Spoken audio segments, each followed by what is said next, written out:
축하합니다. 오늘의 1등 상품 소나타의 주인공은 바로 416번. 당첨되신 분 나와주세요.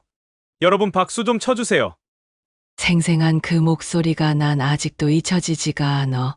내 모든 비극의 시작을 알리는 목소리였다고나 할까? 그때가 아마 십수년도 더 된 이야기여. 내 나이 48, 남편은 51였지. 23살에 만나 결혼했으니 결혼 생활만 25해가 훌쩍 넘었을 때였어. 지금 생각하면 꿈만 같기도 하고 악몽 같기도 하고 뭐 그런 복잡한 심정이여. 정미라는 가끔 그때 일을 떠올리며 고개를 젓곤 했다. 경기도 소도시 오래된 아파트 2층에 살던 평범한 삶이었다. 평생을 가난하게 살아와서 행운 같은 건 자신과는 전혀 상관없는 단어인 줄 알았다. 남편 준호는 20살 무렵부터 생산직 직원으로 일한 중소기업에서 이제는 관리직으로 일하고 있었다. 어깨에 짊어진 책임은 무거웠지만 월급은 그만큼 따라주지 못했고 언제나 많은 일과 스트레스에 시달리는 위치였다. 미라는 대형마트 캐셔로 일하며 악착같이 돈을 모았다. 슬아에는 착하고 똑똑한 고등학생 딸 하나를 두었는데 아이만은 자신들처럼 돈 때문에 고생하지 않기를 바라는 마음으로 부부는 늘 아끼고 절약하며 살았다. 방 2칸짜리 20평대 아파트를 자가로 마련한 지 5년쯤 되었을 때였다. 그게 그들의 20년이 넘는 결혼 생활의 전부였다.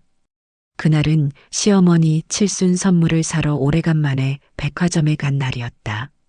눈으로만 구경하는 게 대부분이었고 마음 졸이며 고른 것은 기껏해야 어머님이 좋아하실 만한 무난한 캐시미어 스카프 하나였다.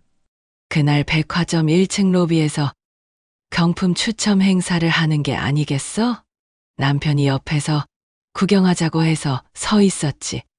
사람들 틈에 끼어 구경하는데 그냥 재미 삼아 응모했던 응모권 번호가 불릴 거라고는 정말 꿈에도 생각 못했어. 사회자가 마이크에 대고 외쳤다. 축하드립니다. 416번. 당첨되신 분 나와주세요. 여러분 박수 좀 쳐주세요. 미라는 멍하니 서 있었다. 옆에 있던 남편 준호가 그녀의 팔을 움켜쥐며 소리쳤다. 여보, 416번. 당신 번호잖아. 무대 위로 올라가는 내내 다리가 후들거렸다. 심장이 발끝으로 곤두박질 치는 것 같았다. 새하얀 소나타 차 키를 받아들고 플랫이 세례를 받는 동안에도 실감이 나지 않았다. 47년 인생에서 뭔가에 당첨돼 본 적이 한 번도 없었던 그녀였다.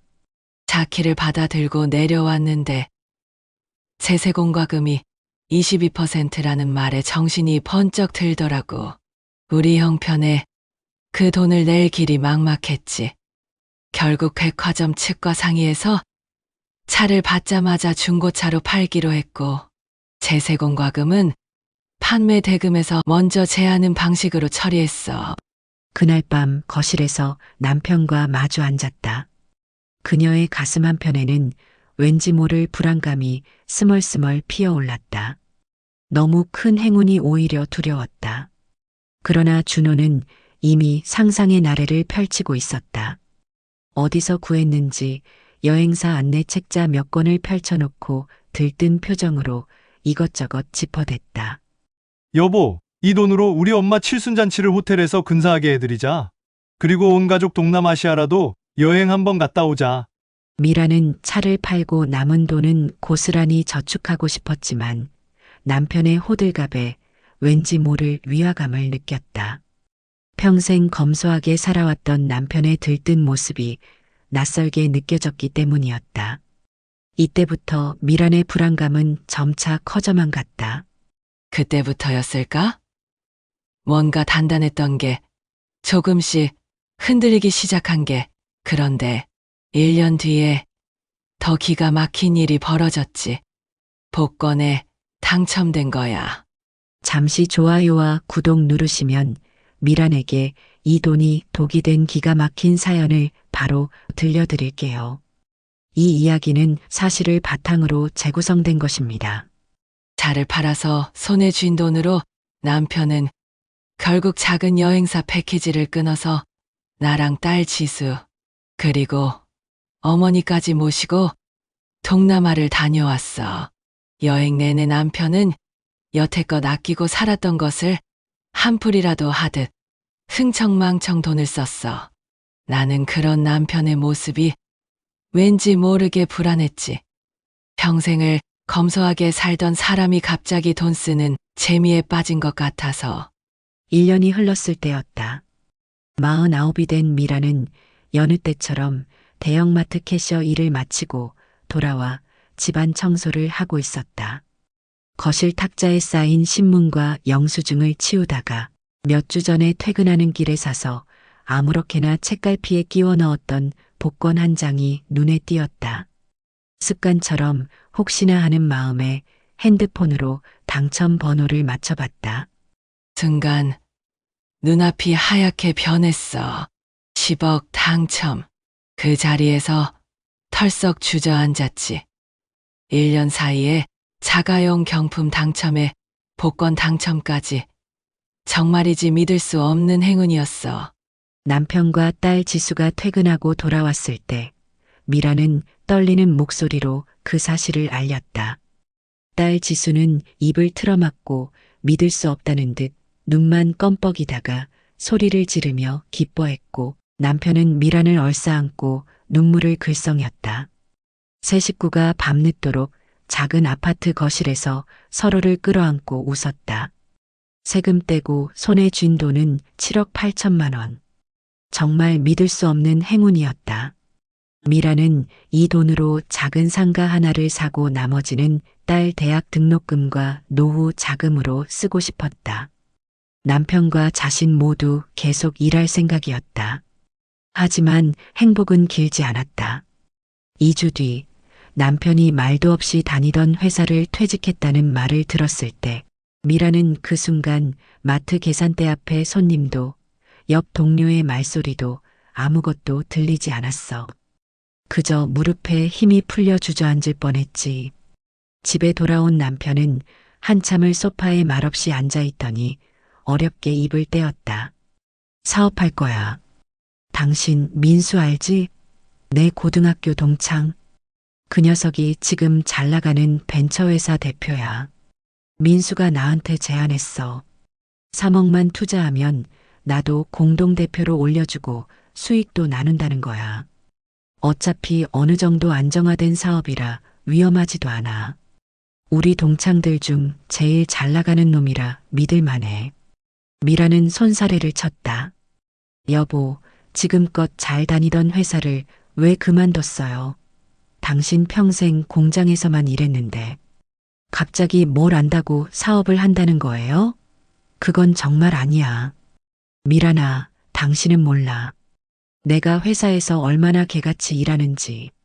이 나이 먹고 생산 관리직 일합시고 젊은 애들한테 치이고 위에서는 쪼아대고 매일이 전쟁이야. 몇 년 뒤면 회사에서 쥐꼬리만 한 퇴직금 던져주고 나가라고 할 텐데 그때 쫓겨나듯이 그만두는 것보단 지금 내 발로 나오는 게 낫지 않겠어? 이런 기회는 평생 한 번 올까 말까야. 그런데 이걸 안 잡으면 바보지. 그녀가 고개를 저었을 때 남편의 표정이 섬뜩하게 변했다. 당신이 언제부터 내 인생에 간섭했어? 평생 고생만 하다가 이제 좀 숨통 트이겠다는데 당신이 왜 난리야? 그때부터 지옥이 시작됐다. 매일 밤 술에 취해 들어온 남편은 돈을 내놓으라고 집요하게 요구했다. 처음에는 사업 계획을 들먹이며 설득하는 척했지만 미란이 꿈쩍도 안 차 점점 목소리를 높이고 위협적인 태도를 보이기 시작했다. 급기야 현관문을 주먹으로 치거나 매일 밤 잠든 미란을 흔들어 깨우며 삿대질을 하고 온갖 욕설을 퍼부으며 술주정을 했다. 가장 고통스러웠던 건 남편이 나를 바람났다고 주장하며 내뱉은 얼토당토하는 말들이었다.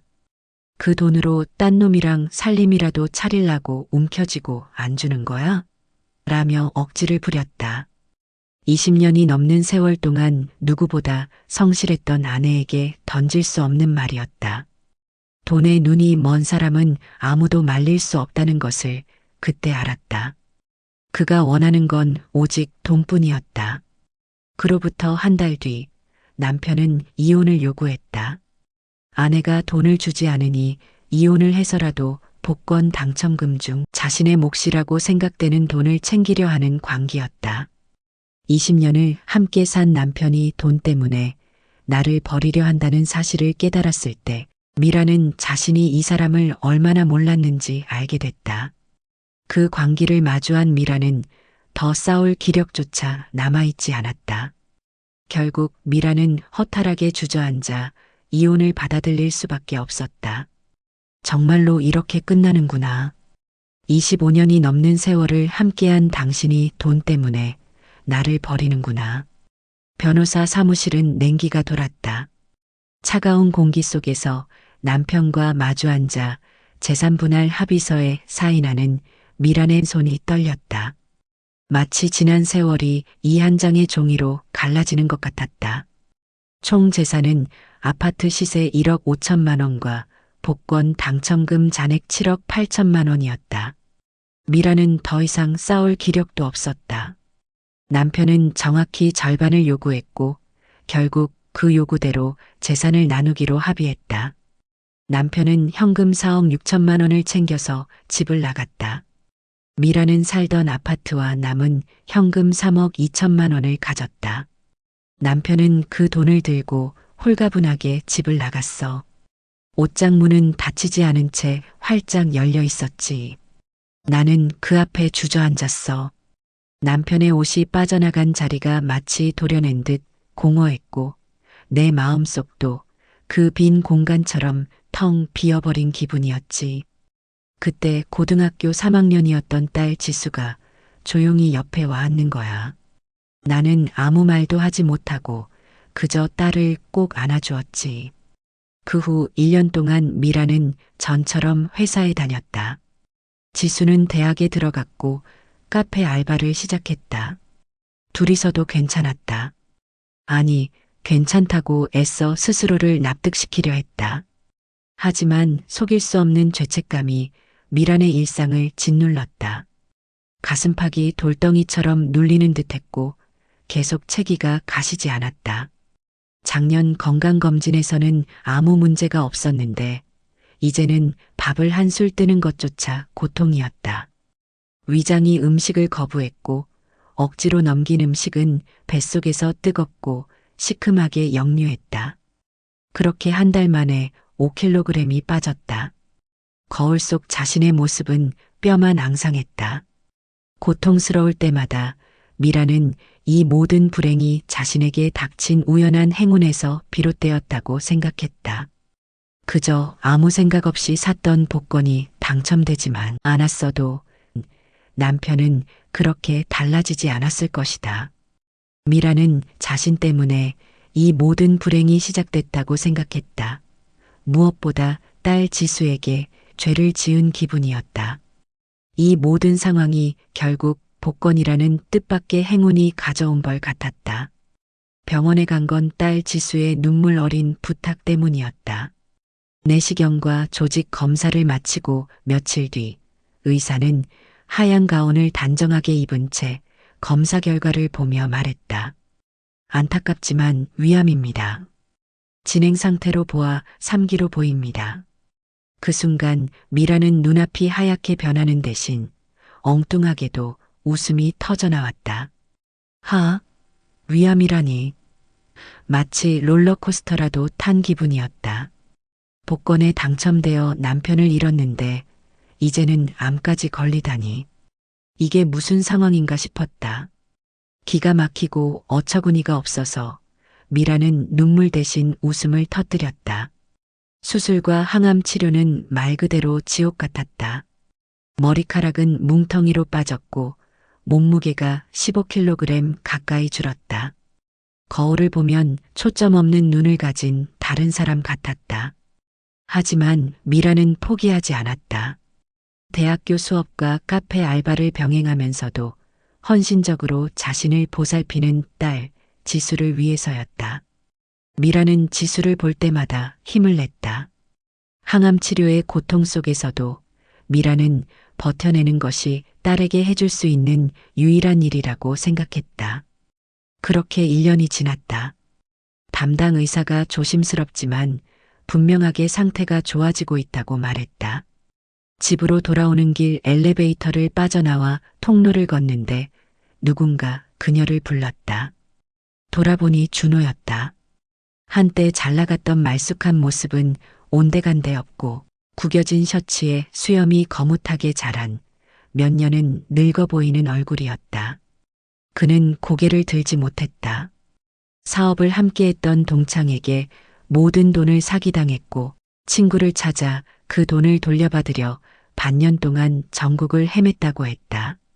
그리고는 떨리는 목소리로 사죄했다. 미란아, 내가 다 잘못했어. 정말 뼈저리게 후회하고 있어. 제발 나에게 기회를 줘. 내가 당신을 떠나 얼마나 후회했는지 당신 곁에서 내온 힘을 다해 보여주고 싶어. 아프다는 얘기 들었어. 간병이든 뭐든 다 할게. 제발 당신 옆에 있게만 해줘.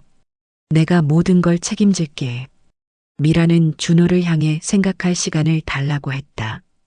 지수가 믿을 수 없다는 듯 엄마를 놀란 눈으로 쳐다봤다.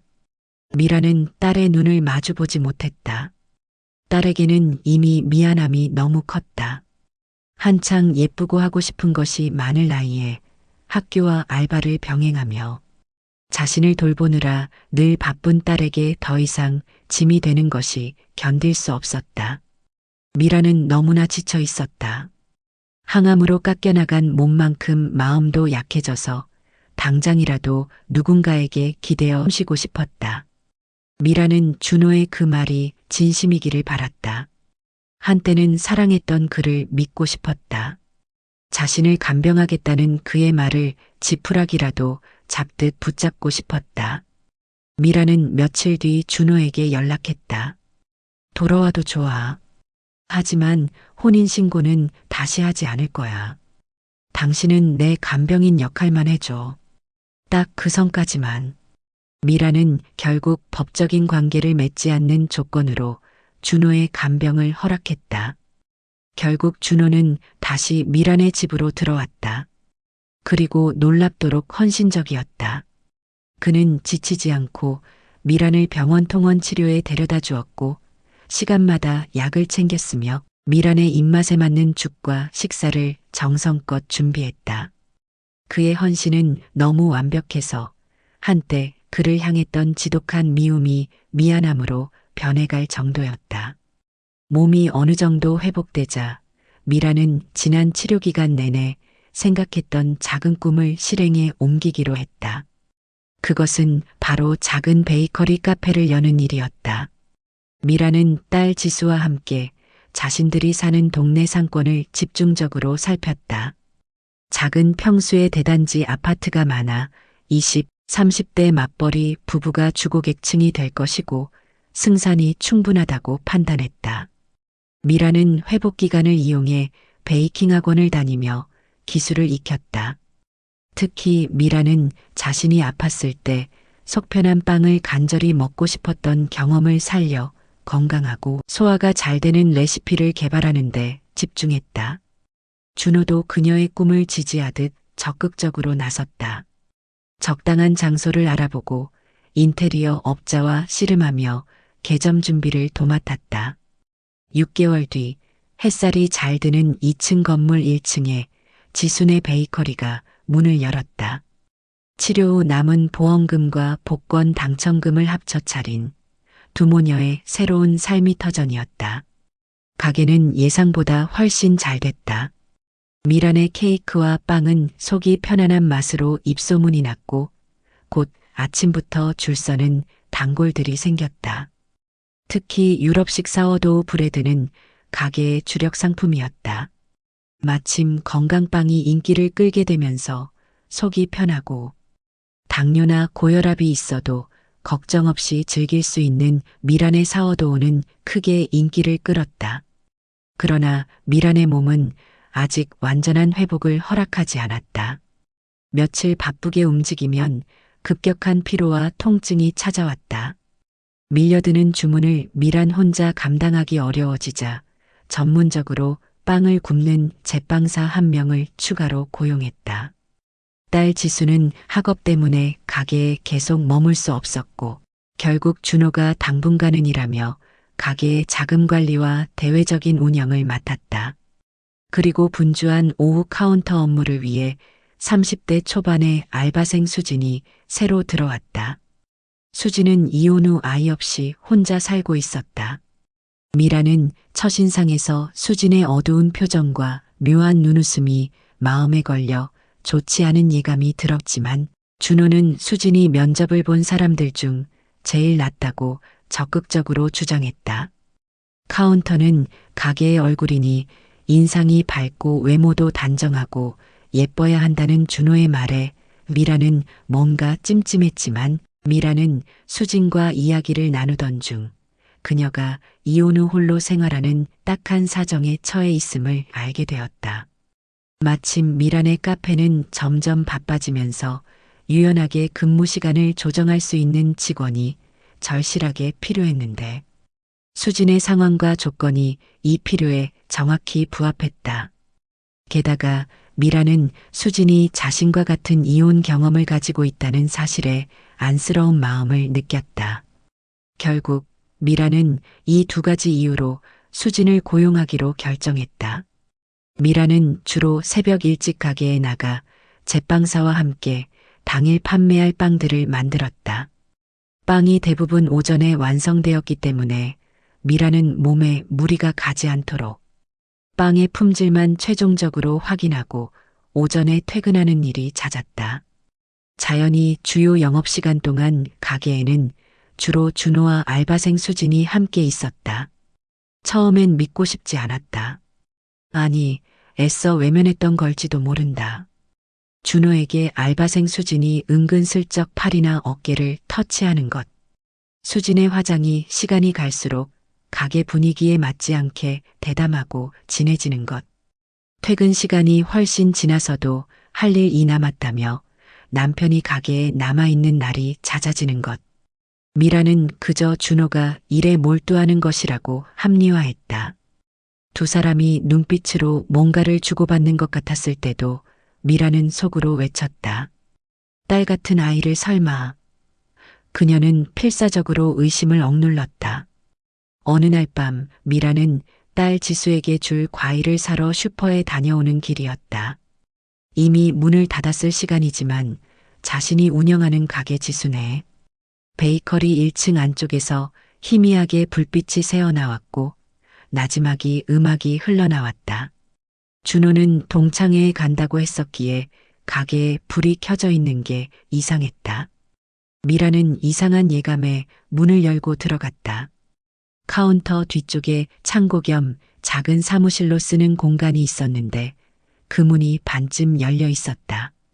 그 틈으로 눈에 들어온 광경은 미란의 숨을 먹게 했다. 준호와 수진이 위옷이 반쯤 벗겨진 채 서로의 몸을 밀착하고 소파에 앉아 키스를 하고 있었다. 그들의 발밑에는 와인잔 2개가 놓여 있었고 수진의 손목에는 새 팔찌가 빛나고 있었다. 미라는 그 자리에서 얼어붙었다. 찰나의 정적이 흐른 뒤 그들이 미란을 발견하고 화들짝 떨어졌다. 수진은 창백해져서 눈을 피했다. 나가. 넌 나가라고. 미라는 떨리는 목소리로 수진에게 말했다. 수진은 가방을 들고 황급히 뒷문으로 달아났다. 문이 닫혔다. 준호가 다급하게 다가왔다. 미라나 오해야. 아무것도 아니야. 그냥 키스만 했어. 나는 당신이 아프고 하니 외로워서 그랬어. 미라는 준호의 말을 끊고 바닥에 힘없이 주저앉았다. 갑자기 웃음이 나왔다. 그래, 알았어야만 했어. 그녀는 고개를 들어 준호를 똑바로 쳐다봤다. 당신이 얼마나 한심하고 변하지 않는 사람인지 진작 알았어야 했는데. 미라는 차분하게 말했다. 내일 아침까지 짐 싸서 집에서 나가줘. 그날 밤 미라는 집 거실 소파에 혼자 앉아 있었다. 창밖으로 도시의 불빛이 보였다. 두 번의 믿을 수 없는 행운을 가졌고 베이커리 카페도 이렇게 잘 되고 있는데 미란의 마음은 그저 갈기갈기 찢어지는 듯했다. 그때 미란은 비로소 깨달았다. 문제는 복권도 자동차도 암도 아니었다. 문제는 사람이었다. 미라는 지난 세월 동안 자신에게 닥친 큰 행운 때문에 남편이 변했다고 자책하며 살아왔다. 하지만 실은 행운이 문제가 아니라 그 행운을 감사하고 소중히 여길 줄 모르는 사람에게는 어떠한 행운도 아무 쓸모가 없었던 거였다.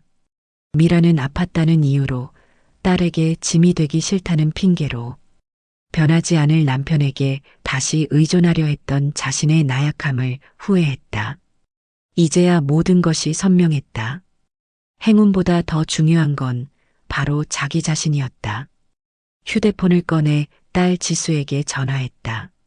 엄마, 몸과 마음을 완전히 치유하기 위해 시골로 내려가서 요양하고 싶어. 너도 곧 졸업도 하고 하니 가게는 내가 전적으로 맡아줘. 딸이 놀란 목소리로 물었다. 무슨 일 있어, 엄마? 갑자기 왜? 미라는 미소 지었다. 아무 일도 없어. 아니, 이제는 괜찮아. 지수는 더 이상 캐묻지 않았다.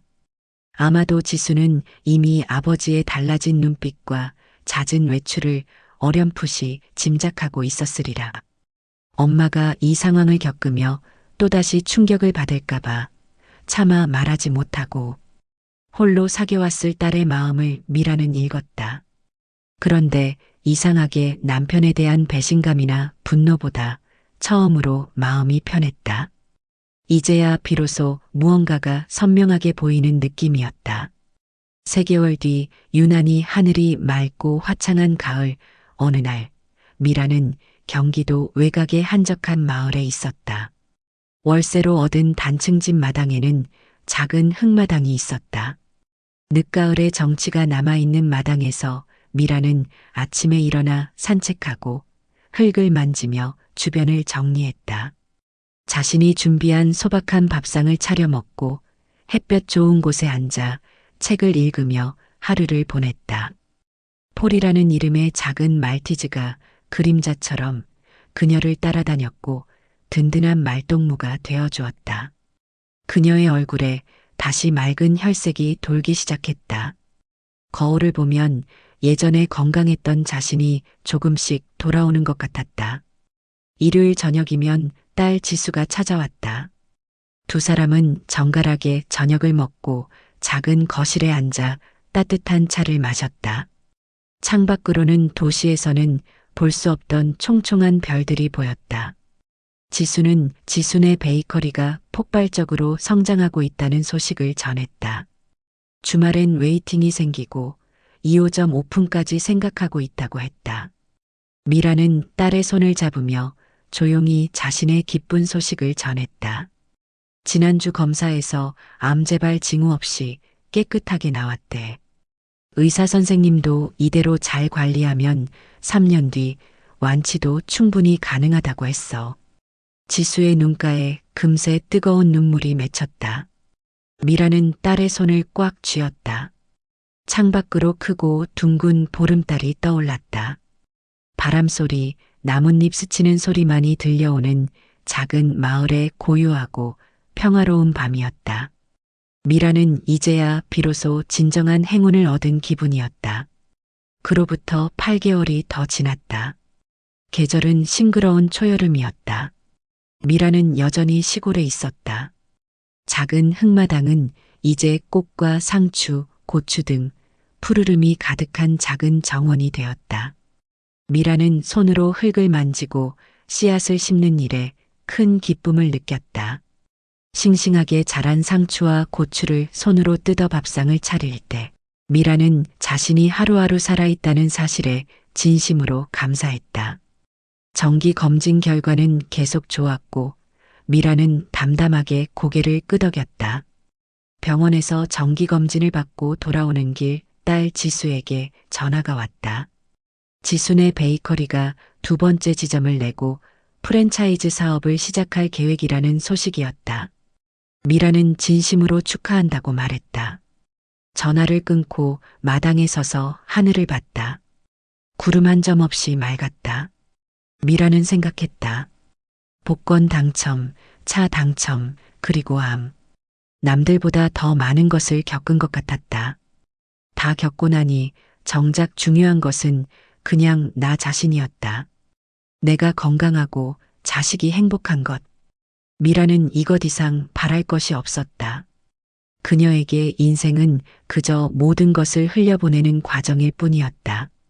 저녁이 되자 지수가 큰 여행용 가방을 들고 왔다. 엄마, 나 이번 주 일주일 동안 여기서 지내다 갈게. 가게도 중요하지만 엄마랑 시간 보내는 게 더 중요해. 두 모녀는 저녁 식사 후 마당에 앉았다. 초여름의 바람이 시원했다. 지수가 조심스럽게 입을 열었다. 아빠한테 연락 왔어요. 만나고 싶다고, 미안하다고. 미라는 잠시 침묵했다.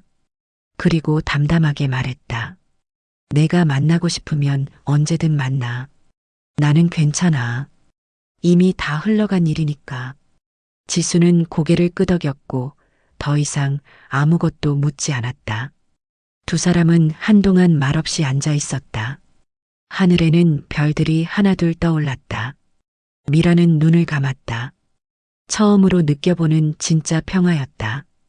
이 이야기가 마음에 드셨다면 좋아요와 구독 알람 설정도 부탁드립니다. 끝까지 시청해 주셔서 감사합니다. 누구는 파란만장한 삶이라 또 누구는 엄청난 행운의 주인공이라 말하겠지만 정작 중요한 건 우리 마음이 아닐까 싶습니다. 다음에 더 흥미로운 이야기로 찾아뵙겠습니다.